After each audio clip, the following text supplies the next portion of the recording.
Шынында да пайғамбарымыз саллаллаху алейхи уассаламды жақсы көрген мұсылман үшін пайғамбарымыздың дүниеден өтуі ең ауыр күн болуы тиіс. Адамның табиғатында адам бір қиыншылықты одан да ауыр бір қиыншылықпен салыстыратын болса, онда жеңілірек болған қиыншылықтың жеңіл екендігін сезінеді. Кез келген мұсылман адам үшін пайғамбарымыз саллаллаху алейхи уассаламның дүниеден өткен күні ең ауыр күн болуы тиіс. Себебі әлемдерге мейірім рахым етіп жіберілген пайғамбарымыз саллаллаху алейхи уассалам ол күні арамыздан кетті. Және сол үшін де сахабалар пайғамбарымыз саллаллаху алейхи уассалам дүниеден өткен күнді ең қайғылы, ең ауыр күн деп білетін еді. Ал енді пайғамбарымыз саллаллаху алейхи уассаламның дүниеден өткен күні ең ауыр күн болатын болса, ең қайғылы күн болатын болса, онда пайғамбарымыз саллаллаху алейхи уассаламның дүниеге келуі, дүние есігін ашуы әрбір мұсылман үшін ең қуанышты, ең бақытты күн болуы тиіс. Себебі сол күні Алла Тағала өзінің мейірімін әлемге жіберді. Құранда Алла Субханаһу ва Тағала пайғамбарымыз жайында «Ва ма арсалнака илля рахматан лил алямин» біз сені әлемдерге мейірім, рахым етіп жібердік дейді. Басқа бір аятта «Құл бифадлиллахи ва бирахматихи фабизалика фальяфраху» Айт Мұхаммад, олар Алланың оларға берген жақсылығымен, мейірім, рахымымен қуансын деді. Сахабалар бұл аяттағы мейірім, рахымнан мақсат пайғамбарымыз саллаллаху алейхи уассалам деген еді. Яғни әрбір мұсылман пайғамбарымыз саллаллаху алейхи уассаламмен қуануы тиіс. Пайғамбарымыз саллаллаху алейхи уассаламның дүниеге келген күні ол үшін қуанышты, бақытты күн болуы тиіс. Бұл оның пайғамбарымыз саллаллаху алейхи уассаламға деген махаббатын, сағынышын білдіреді. Әрбір пайғамбарымыз саллаллаху алейхи уассаламды жақсы көрген, пайғамбарымызды сағынған адам пайғамбарымызға қатысты болған әрбір нәрсені ерекше көреді. Ол мейлі тарихи күн болсын, ол мейлі бір зат болсын, пайғамбарымыз саллаллаху алейхи уассаламға қатысы болған кез келген нәрсе әрбір мұсылман үшін ардақты, әрбір мұсылман үшін қымбат. Пайғамбарымыз саллаллаху алейхи уассаламның сахабалары пайғамбарымызды сондай қатты жақсы көрді. Бірде пайғамбарымыз жорықтан келген кезде қызметшісі Сәубан радиаллаху анху көзіне жас алды. Пайғамбарымыз: «Ей Сәубан, не болды, неге жылап жатсың?» деген кезде: «Я Расулаллах, сен бірнеше күндерге көзімнен ғайып болсаң, жанымда болмасаң, сені қатты сағынамын, қиналамын. Қазір мен ахиретті есіме алдым. Ахиретте сен жәннаттың бір биік, үлкен Фирдаус жәннатында боласың. Мен білмеймін қайда болатынымды. Сол уақытта ойладым, сені қатты сағынамын ғой, соны ойлап қатты қиналып тұрмын» деген кезде пайғамбарымыз саллаллаху алейхи уассалам: «Әл-мар'у ма'a ман ахаб» адам бұл дүниеде кімді жақсы көрсе, қияметте сонымен бірге болады деген еді. Сахабалар біз исламды қабылдағаннан кейін ең қатты қуанған сәтіміз осы еді дейді. Себебі біз пайғамбарымызды жақсы көреміз, Әбу Бәкір, Омарларды жақсы көреміз. Олардың деңгейінде амал ете алмаймыз, бірақ соларға деген махаббатымыз сол кісілермен қияметте бірге болуымызға себеп болатын болды деп қатты қуанған еді. Пайғамбарымыз саллаллаху алейхи уассаламның сахабаларының пайғамбарымызға деген махаббаты, пайғамбарымызға деген сағынышы ерекше еді. Хубайб радиаллаху анху пайғамбарымыздың сүйікті сахабаларының бірі дұшпандардың қолына түсіп: «Дұшпандар, біз сені өлтіреміз» деді. Сонда Хубайб радиаллаху анхуге: «Ей Хубайб, қарашы, сен осы Мұхаммедтің діні деп, Мұхаммедтің жолы деп қиналып, қазір өлгелі тұрсың. Ал Мұхаммед болса өзінің үйінде, көлеңке жерде отыр. Қалайсың да Мұхаммед сенің орнында болып sen Muhammad'ın orunda boludu degen кезде Хуbayб радиаллаху анху жоқ, пайғамбарымызға жаным пида, пайғамбарымыз сол отырған жерінде аяғына бір тікеннің кіргенін мен қаламаймын, пайғамбарымыздың аяғына кірген тікен менің шекеме кірсін деп айтқан еді. Пайғамбарымыз саллаллаху алейхи уассаламның тағы бір сахабасы Абу Бәкір радиаллаху анху өзінің басынан өткен оқиғаны бізге баяндап берді. Пайғамбарымызбен бірге серік болып Меккеден Мединеге сапарға шықты.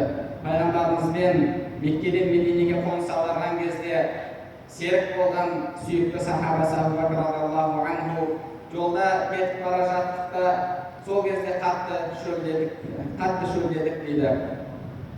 Ол кездегі жағдайды білесіздер, қазіргі көліктер жоқ, құм дала, күн ыстық, пайғамбарымыз қатты шөлдеді, мен де қатты шөлдедім. Сонда бір кезде ұзақтан бір үйді көрдік.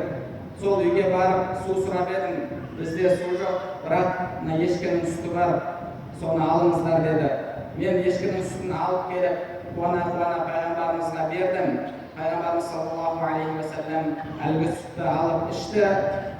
Кітапта шариба хатта тавайту, яғни пайғамбарымыз ішті, шөлім қанғанымша ішті дейді. Қанғанымша деп тұрған жоқ, қанғанымша деп тұр. Яғни пайғамбарымыз саллаллаху алейхи уассалам тамағынан су өтіп, пайғамбарымыздың шөлінің қанғанын көрген кезде Абу Бәкір радиаллаху анху өзінің шөлдеп тұрғанын ұмытып қойған еді. Пайғамбарымыз саллаллаху алейхи уассаламның тағы бір сахабасы Билал радиаллаху анху пайғамбарымыздан кейін Мединеде тұра алмады. Қайсы бір көшеден жүрсе, пайғамбарымыздың сол көшеден жүргені есіне түседі. Қай жерден өтсе де сол жерде пайғамбарымыз саллаллаху алейхи уассаламның жүргені, тұрғаны есіне түсіп, шыдай алмай Мединеден шығып кетті.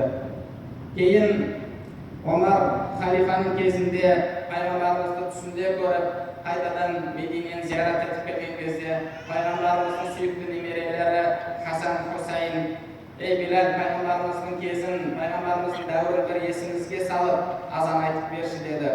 Сонда Билал радиаллаху анху азан айтты. Ашхаду анна Мухаммад Расулуллах деген сөзге келген кезде, яғни Мұхаммад Аллахның елшісі екендігіне куәлік беремін деген сөзге келген кезде, ары қарай азанын жалғастыра алмай өксіп жылады.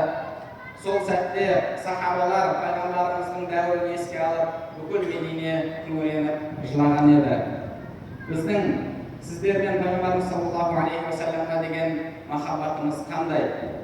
Біз бұл дүниеде пайғамбарымызға сахаба болып, пайғамбарымыз саллаллаху алейхи уассаламның көзін көріп, жанында бірге дінге қызмет етуге мүмкіндік ала алмадық. Ал енді ертең жәннатта пайғамбарымыз саллаллаху алейхи уассаламның жанында бірге болуға, ертең қияметте пайғамбарымыз саллаллаху алейхи уассаламның қолынан су ішуге лайық болған үмбетпіз бе? Біздің пайғамбарымызға деген махаббатымыз қандай? Арабтарда иннал мухибба лиман юхиббу мути'у, шын мәнінде жақсы көруші жақсы көргеніне бағынады дейді.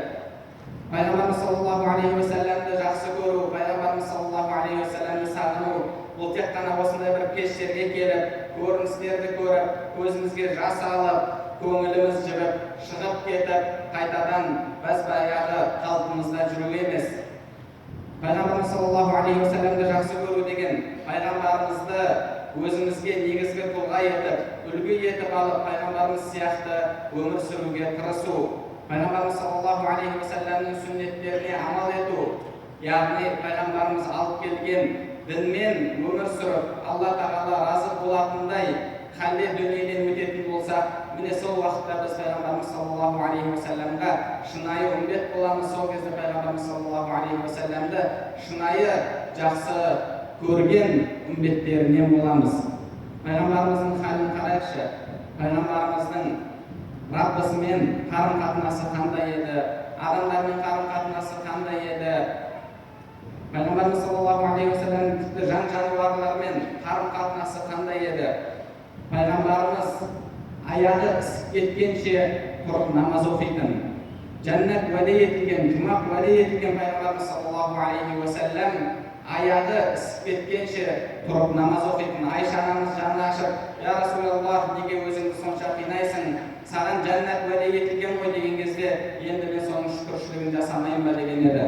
Пайғамбарымыз саллаллаху алейхи уассаламның шүкіршілігі қандай еді? Біз сол аяғы іскенше намаз оқитын пайғамбардың көзі іскенше ұйықтайтын үмбеті болдық. Менімен жетімге қамқорлық еткен адам жәннатта міне мынандай болады деп екі саусағын көрсетіп, соны амалда, іс-әрекетте дәлелдеп берген пайғамбарымыз саллаллаху алейхи уассаламның біз өкінішке орай біреудің баласы былай тұрсын, өз баласын әжетханаға, жолға, қоқысқа тастайтын өкінішке орай үмбеті болдық. Аузына арақты татып алмаған пайғамбарымыз саллаллаху алейхи уассаламның біз өкінішке орай қанша адалдастар ханымызды арақ қойып, Алланың қарғысын жаудырып, арақпен той өткізетін, Алла арам еткен нәрсемен қуанышымызды тойлайтын үмбетіне айналдық. Тағы да басқа да жағдайларымызды пайғамбарымыздың жағдайымен салыстырып көретін болсақ, өкінішке орай біздің жағдайымыз мүшкіл. Содан кейін келіп, пайғамбарымды жақсы көремін, пайғамбарымды сағындым дейміз. Пайғамбарымыз саллаллаху алейхи уассаламды сағынатын болсақ, пайғамбарымызды жақсы көретін болсақ, онда пайғамбарымызбен ертең жәннатта бірге болуға әрекет етуіміз қажет. Алла тағаламен қарым-қатынасымызды, адамдармен қарым-қатынасымызды біз түзетуіміз керек, құлшылығымыз болуы керек. Сәждеде еңіреп жылап, күнәларымызға тәубе етіп, шынайы пайғамбарымыздай, сахабалардай құлшылық жасайтын болсақ, сол кезде біз пайғамбарымыз саллаллаху алейхи уассаламды шынайы жақсы көрген үмбет боламыз. Ойлап қараңызшы, қанша мәулітке қатыстыңыз, қанша осындай кеште өткіздіңіз, әркім өзіне сұрақ қойып көрсінші. Бір емес, арамызда бірнеше мәуліттерді басынан өткізген адамдар бар.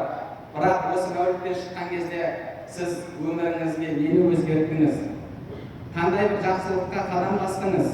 Пайғамбарымыз саллаллаху алейхи уассаламға қай іске ұқсап бағуға тырыстыңыз? Пайғамбарымыздың өмір баянын ашып оқып танысуға, пайғамбарымыздың мінезін білуге, пайғамбарымыз саллаллаху алейхи уассаламның мінез құлқын біліп, пайғамбарымызға ұқсап бағуға тырыстыңыз ба? Егер ондай болмаса, онда бұл кештерден сізге ешқандай пайда болмақ, өкінішке орай. Сол үшін де әрбір мұсылман ойлануы тиіс. Әрбір мұсылман уайымдау керек. Ертең пайғамбарымыз саллаллаху алейхи уассаламның қолынан су ішуге лайық боламын ба? Немесе хадисте келгендей бір адамдар сол пайғамбарымызға жақындап келе жатқан кезде періштелер ол адамдарды қуа бастайды. Пайғамбарымыз не істеп жатсыңдар, бұлар менің үмбетім ғой деген кезде, білесің бе бұлардың сенен кейін не істегенін деп, олар пайғамбарымыз саллаллаху алейхи уассаламның жанына жақындай алмайды. Пайғамбарымыздың қолынан су ішуден махрұм болады. Солардың қатарында болып қаламыз ба? Біздің әрқайсымыздың жүрегімізде уайым болуы керек. Өкінішке орай, кейде біздің сағынышымыз бір ағаштың сағынышына да татымай жатады. Пайғамбарымыз саллаллаху алейхи уассалам бір құрма ағашына сүйеніп тұрып, жұманың уағызын айтатын. Сахабалар бір күні келіп, я Расулаллах, біз саған да мінбер істеп берсек, биіктеу тұрасың, даусың адамдарға қаттырақ естіледі, солай жасасақ қалай болады деген кезде пайғамбарымыз саллаллаху алейхи уассалам ол ойды құптады. Сөйтіп келесі жұмаға сахабалар мінбер жасап алып келді. Пайғамбарымыз саллаллаху алейхи уассалам жұманың уағызына шыққан кезде әлгі минбарды көріп, минбарға беттеген кезде, яғни әлгі ұстап тұрып, сүйеніп тұрып, уағыз айтатын құрманың жанынан өтіп кеткен кезде әлгі құрманың нәрестедей жылаған даусы естілді. Бұл барлық сира кітаптарында келеді. Сол жердегі сахабалардың барлығы әлгі құрма ағашының өксігіне, жылауына куә болды. Пайғамбарымыз саллаллаху алейхи уассалам көрген кезде минбардан түсіп барып, әлгі ағашты ұстап, ағашты сипалады.